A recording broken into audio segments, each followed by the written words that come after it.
Glory to Ukraine, I'm Oleg Kryshtopa, and this is a story for adults. Today we'll discuss the oppression of Russian speakers. The Russian president vowed today to protect Russians and Russian speakers abroad. They'll figure it out abroad. You just try to defend yourself. The Russian-speaking citizens of Tuva, known as Russians, have appealed to President Putin about discrimination in the Republic. So what? Putin sent troops to Tuva, protected Russian speakers, and killed Tuvan Nazis. Look, a whole plane of their coffins being shipped off somewhere.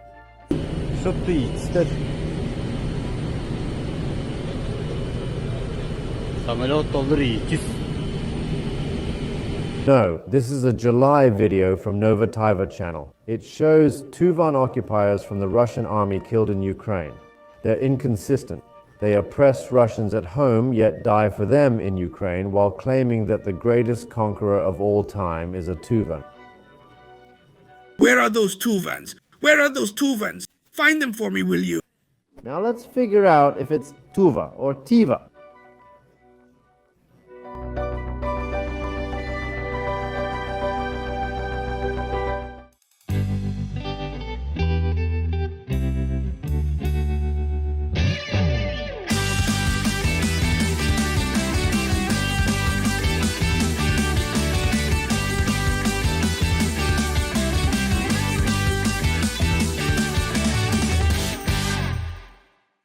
Subscribe to History for Adults. We explore unexpected aspects of global Russophobia. Our Russophobia isn't enough. The invaders burst into our lives with hordes of Moscow enslaved peoples. February 24th, 2022. Along with them, the invaders committed crimes against Ukrainians. The torture has been identified as Ocher Sugamongush, an ethnic Tuvan from the Akhmat battalion. And like other invaders, they're dying in droves at the hands of Ukrainian defenders. By July, they topped the grim list of casualties per 100,000 people, surpassing even the Buryats.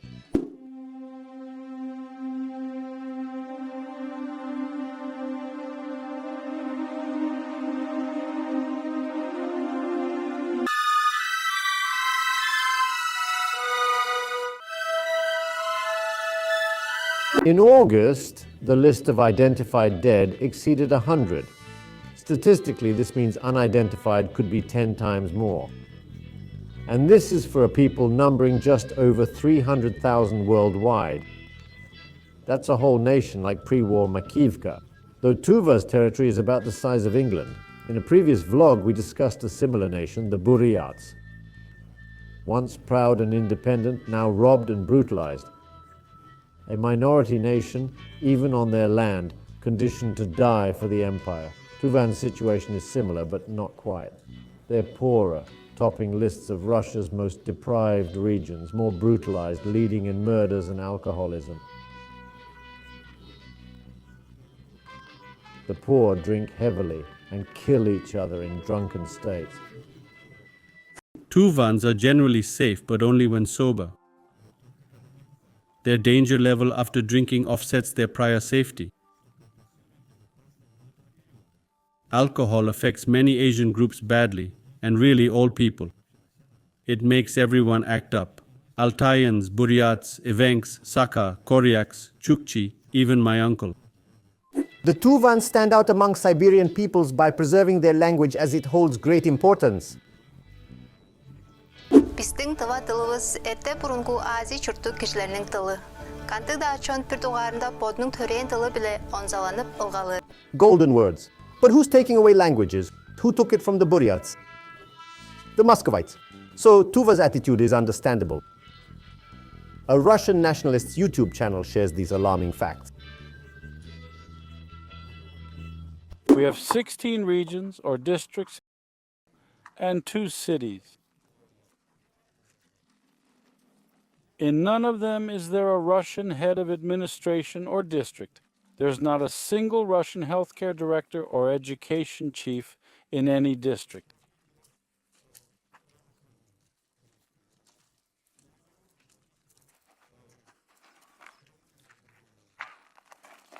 Wherever you go, even in federal offices, tax services, courts, or elsewhere, you'll hardly see any Russians.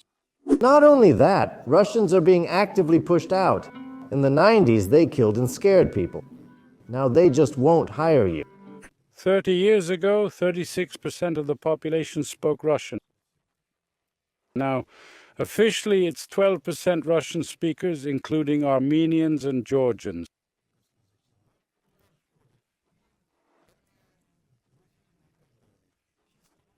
Pure Russians are about 8 to 10%, and they keep leaving.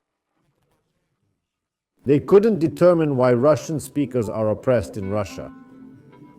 2 months before Putin's invasion, he accidentally fell from the 7th floor to distract Muscovites from Ukraine. Let's not muddy the waters, but find the answer in the region's history. Its correct name is Tuva, historically also known as Tuva and Uryankai. The first common imperial distortion spread to all world languages. The second comes from the ancient Mongol Uryankai tribe's legacy. My fighting Uruk-hai, whom do you serve? The Renhe served Genghis Khan, and boy did they serve. Chingiz's best strategist was Subedai Bahadur, Wu Renhai. He fought 20-plus wars, won 65 major battles, and conquered more land than any commander in history. Though ancient Uruk-hai spread across nearby lands, Tuva claims him as their own. They admire him and build monuments in his honor. It borders on obsession. By the way, we believe in reincarnation. We think Sergei Shoigu is the reborn right-hand man of Genghis Khan. Basically, Shoigu is carrying on the legacy of the Khan. Though I guess Putin's the real Genghis Khan now. They compared it to nothing, but there's something to it. The horde was here, and its legacy remains.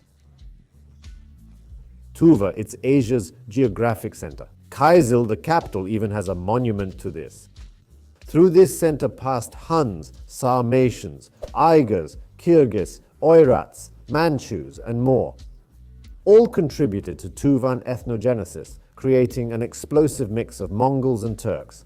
Their religion, a blend of shamanism and Buddhism. The Republic has both a supreme shaman and chief lama coexisting normally. For some issues, they visit shamans. For others, Buddhist lamas. Tuvans consult lamas when choosing dates for important events. They see shamans to improve health, find lost items, predict the future, or even forecast weather for a specific day. In the 18th century, China's Qing Empire seized Tuva, imposing heavy taxes and limiting trade to funnel resources to Beijing. The Tuvans constantly rebelled. The largest uprising was called the Revolt of 60 Heroes. This gives an idea of the scale of local battles. In 1911, revolution and civil war erupted in the empire. To escape Chinese rule, Tuvan nobles sought protection from the Russian Tsar, naively thinking life would be easier there. They became the Romanov Empire's last territorial gain, though we shouldn't mock them. At first, things were decent. Russians founded Belotsarsk, now Kyzyl, lowered taxes and boosted trade. But in 1917, revolution hit Russia too, and Tuva changed hands repeatedly. Mongols, Chinese, Whites, Reds all fought. The Reds won, but to avoid angering China, declared the independent Tuvan People's Republic. But we know these Moscow-backed republics. The Situva Constituent Assembly of 9 Kashuns proclaimed the Tuva People's Republic and adopted its first constitution. The Soviet delegation insisted on a special resolution stating the Republic acts under Belarus's patronage in international relations. Под покровительством РСФСР. Under Moscow's control, the independent TNR set up a communist dictatorship, razed churches, and conducted collectivization and terror in sync with Moscow. Just a coincidence, surely. Nearly 1,300 victims have been identified by name. The Memorial Society found a firing range near Kyzyl, similar to those near major Soviet cities. 11 unidentified Bolshevik victims were exhumed. No one's searching for more since Putin shut down Memorial. We covered the how and why in a previous episode. Provinci rebelled again in 24 and 30, but TNR's puppet forces crushed the uprisings. The DPR's militia, almost called TNR's People's Army, is essentially the same thing. During Wu, TNR declared war on Hitler, giving the USSR most resources and 200 volunteers. These are the volunteers. Oh no, these are modern phonies. The 1940s volunteers looked like this. In winter of 43-44, the Tuvan squadron lost half its strength and was pulled back. In 44, the independent TNR reached its peak. They ditched their fake independence and asked to join the USSR. No referendum, just a note from the small Kurils Presidium. Moscow insists it was voluntary. Sure, just like Crimea. We're being ironic here. There are 0 days when Russia didn't steal something. The annexation of Tuva allowed for the direct mobilization of the Republic's population into the army. Out of 80,000 residents, 800 Tuvans, and over 3,000 Russians, essentially everyone capable of bearing arms, were drafted to the front. Nearly half of these mobilized men perished. After the war, the decades in Tuva were the most peaceful, as no one simply paid any attention to it. In the 40s, a small airport was built here, and in the 60s it was paved. The only road connecting the Republic with Moscow is the old Usinsk tract through the Sayan Mountains. It wasn't until the 70s that minerals were discovered here. Tuva's land is beautiful and rich, mercury, coal, gold, cobalt. They built factories and mines here and planned a railway to cut costs, but Soviet mismanagement left it unfinished. In the 90s, these failing businesses collapsed, plunging the Republic into unemployment and despair. When you can't fulfill yourself, you might turn to drinking, and where there's drinking, crime often follows.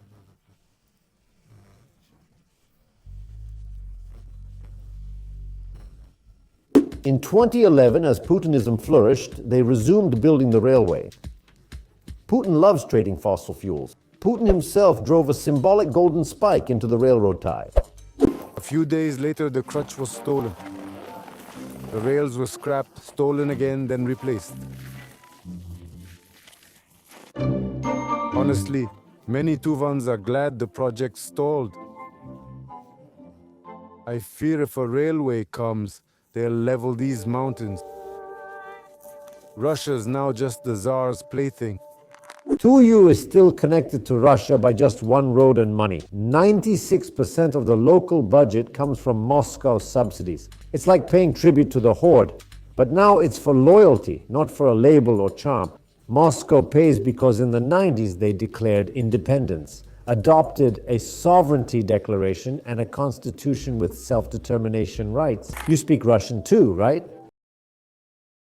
The Kremlin used blackmail and bribery throughout the 90s to force changes. They changed the constitution bit by bit, giving up freedom.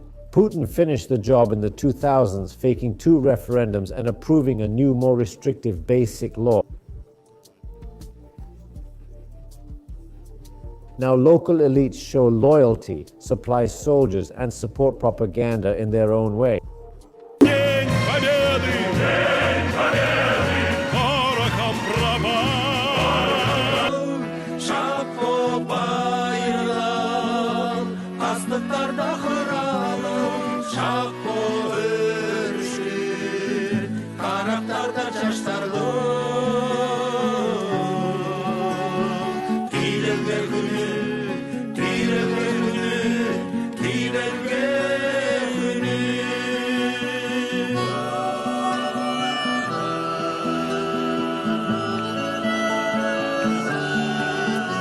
This is sung by Sholban Karaul, Tuva's longtime ruler, a Tuvan version of Kadyrov. Under him, the poor republic became a drug trade hub, supplying 30 to 50% of all marijuana in Russia. Even Sholban's brother was caught in Krasnoyarsk with a briefcase full of hashish. But Karaul wasn't affected, even got promoted to deputy chairman of the State Duma in Moscow. Why? Because he's the protege of the most influential figure in Russia, Sergei Shoigu. His real name is actually Shoigu Kuzhuget. He invented a Slavic name as an adult to blend in with Muscovites who fear outsiders. They didn't let Tuva in with the flag. About 10 Almond supporters circled around. No, this is Tuva, not Ukraine.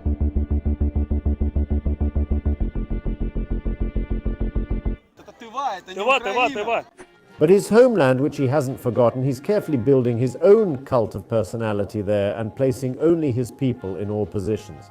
And only Tuvans at that. I don't think it's out of patriotism. It seems he's just preparing a backup plan for when Moscow can't pay tribute anymore and even stops buying grass. Then it's enough to block one road and that's it. Tuva, the last to join Russia, might be the first to leave and turn off the lights for it. Тува для тувинців. I see. Now, where do you think the collapse of Europe's last empire will begin? Write about it in the comments and like this video. Know your enemy and keep supporting the Ukrainian armed forces as they're the ones truly fighting for everyone's freedom now. Glory to the heroes.